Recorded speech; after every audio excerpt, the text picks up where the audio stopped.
जय श्री कृष्ण. संत तुकाराम महाराज हरिपाठ अभंग 22.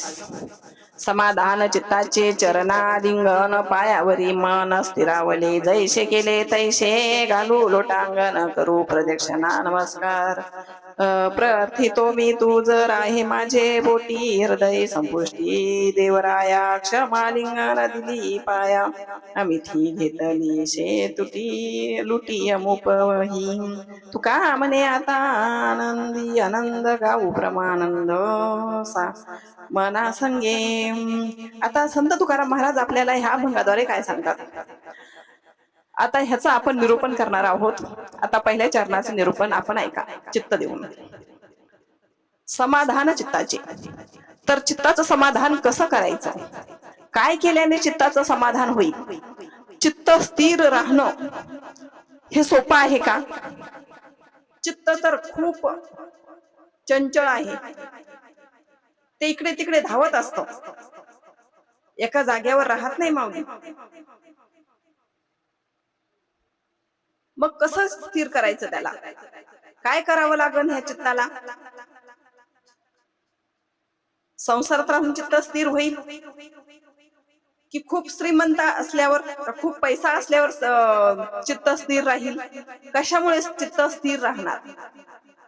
आता काय करावं लागल. मिष्टान्नाचं जेवण केल्यामुळे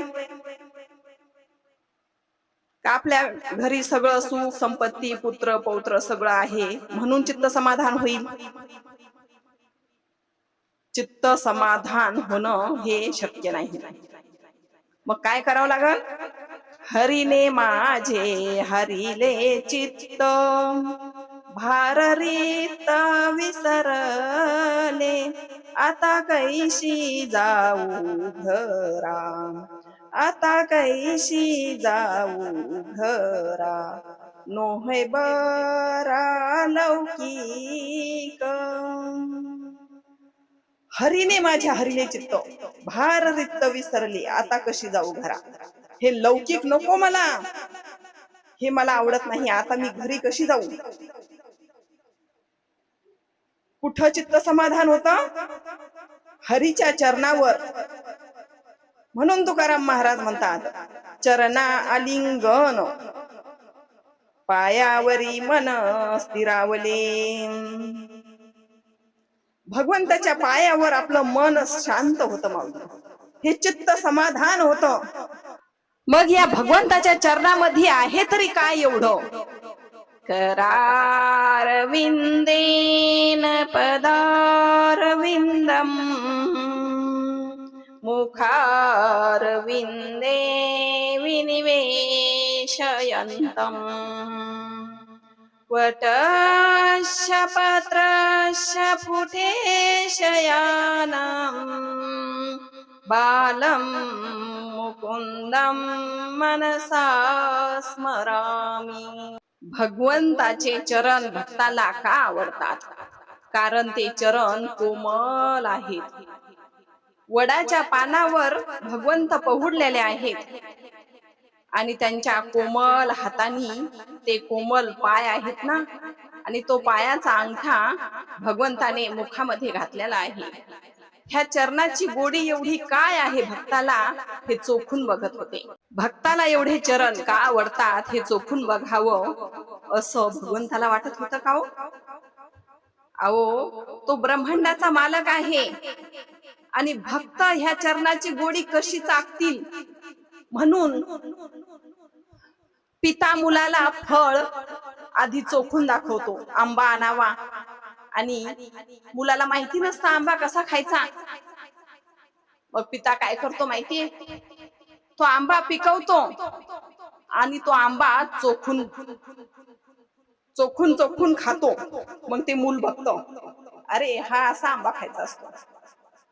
तस भगवंत आधी चरणाची गोडी चोखून दाखवतात, मग भक्त पण असेच ही गोडी चाखतील असं आहे का. अहो त्याच्या लीळा गुण काय वर्णन करावं माऊली. हजार जिभा शेष नारायण त्याच्या जिभेला चिरा पडल्या हो, तर आपण काय वर्णन करू शकतो. म्हणून त्या भगवंताच्या पायावर आपण लोटांगण घातलं पाहिजे. घालू लोटांगण, करू प्रदक्षिणा नमस्कार. भगवंताच्या पायावर हे चित्त समाधान होतं. पण हे भगवंताचे पायामध्ये एवढं आहे तरी काय काय आहे हो? म्हणून तिथे हे समाधान चित्त होतं. भक्त ह्या चरणाला हृदयात ठेवतात. हृदयामध्ये का ठेवतात? प्रार्थितो मी तू जर आहे माझे पोटी, हृदयी संपुष्टी देवराया. हृदयामध्येच का भगवंताला ठेवावं?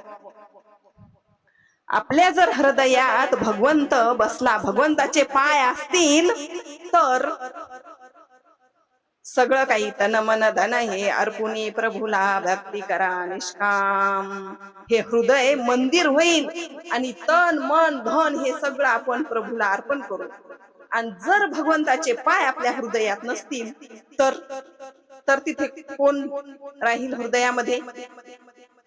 आपण शेतात बी पेरलं, बी पेरल्याच्या नंतर ते बी उगवतो आणि तो कचरा आपण काढून टाकतो. आणि जर बी पेरलंच नाही तर शेतामध्ये काय उगवल? तण उगवल की नाही? आणि जर बी पेरलं तर तण राहणार नाही. आपण त्याला उपटून फेकून देतो ना, खुरपून काढतो आपण. तसं भगवंताचे पाय जर हृदयात असतील तर काम क्रोध मद मत्सर हे तण हे गवत राहणार नाही. हे पळून जाईल आणि तिथे काय उगवल? अंकुर फुटतील. म्हणून मग काय होईल? तन मन धन हे अर्पण करू. मग हे आपण अर्पण करू शकतो. आणि जर काम क्रोध मद मत्सर लोभ अहंकार हे जर दंभ अहंकार असतील तर भगवंत दिसणार नाही. शेतामध्ये जर आपण बी पेरलं आणि ते जर गवत उगवलं तर ते धन दिसतं का? दिसत नाही ना. तसं ह्या हृदय संपुष्टात भगवंताचे पाय ठेवा. राधेनं तेच केलं. राधेच्या हृदयात सतत भगवंताचे पाय होते. पण संसार रूपी काही श्रीकृष्णाच्या पत्नी त्यांना कळलं नाही. हे कृष्ण परमात्मा राधे राधे का करतात? म्हणून त्यांनी गरम गरम दूध दिलं राधेला पिण्यासाठी. पिण्यासाठी दूध दिल्याच्या नंतर राधेनं ते पिऊन टाकलं. पण भगवंताच्या पायाला मात्र मोठे मोठे फोड आले. रुक्मिणी म्हणाली, देवा हे काय झालं? तुमच्या पायाला हे फोड आले तरी कसे?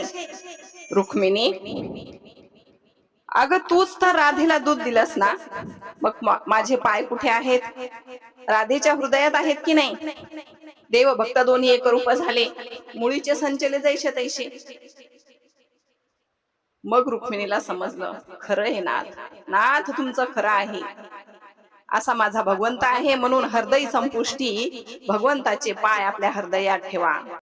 जर आपल्याला पूर्ण अर्थ सांगायचा असेल तर व्हिडिओ खूप मोठा होतो माऊली. म्हणून भगवंताचे पाय आपल्या हृदयामध्ये असू द्या. आणि क्षम आलिंगन दिली पायी मिठी, घेतलीशे लुटी अमुपम्य. काय घेतलं? लुटून घेतलं. लुटून आपण भगवंताला, भगवंताच्या पायाला मिठी दिली ना तर भगवंताला आपण लुटलो असं समजा. कोणी कोणी लुटलं भगवंताला माहितीये? जनाबाई, गोरोबा काका, नामदेव महाराज, तुकाराम महाराज, असे भरपूर संत आहेत ह्या महाराष्ट्रामध्ये. आणि ह्यांनी भगवंताला लुटून घेतलं. आणि भगवंत पण माऊली त्यांच्या हाकेसरशी उडी घालून या स्तंभ फोडी. भगवंताला पण राहत नाही बरं. हाक मारल्या मारल्या तो धावत येतो. भक्त प्रल्हादाने हाक मारली, काय केलं? स्तंभ म्हणजे खांब फोडला की नाही? तसं भक्ताचे लढीवाळ देव पुरवतो. तुका म्हणे आता आनंदी आनंद गाऊ परमानंद मना संगे. तुकाराम महाराज म्हणतात भगवंताला हृदयात ठेवलं ना, म्हणून आता जिकडे तिकडे आनंद झालेला आहे. आणि आपण आता हा परमानंद जो आहे ना, आपल्या ह्या मनासंगच आपण गाऊ. आपल्या मनासोबतच गायचा, कारण जगात गाऊन फायदा नाही, कारण त्यांना आवडत नाही. म्हणून आपल्या मनासंगच तुम्ही गा भगवंताला. कोण म्हणतो? तुकाराम महाराज. त्यांना आवडत नव्हतं. हे लोक निंदा करायचे. आम्हा गांजी जन तरी का मेला नारायण, हे लोक खूप निंदा करायचे. म्हणून संत तुकाराम महाराज भंडाऱ्या डोंगरावर जाऊन बसायचे, भामचंद्रावर जाऊन बसायचे आणि काय म्हणायचे? आनंदी आनंद. मनासंगच हा परमानंद आहे. आता आनंदी आनंद झालेला आहे असं महाराज म्हणायचे. चला, व्हिडिओ खूप मोठा होईल बरं का. आणि आवडलं तर संतांचे बोल युट्यूब चॅनलला सबस्क्राईब करा माऊली, आणि एक लाईक. आवडला तर लाईक करा. जय श्री कृष्ण.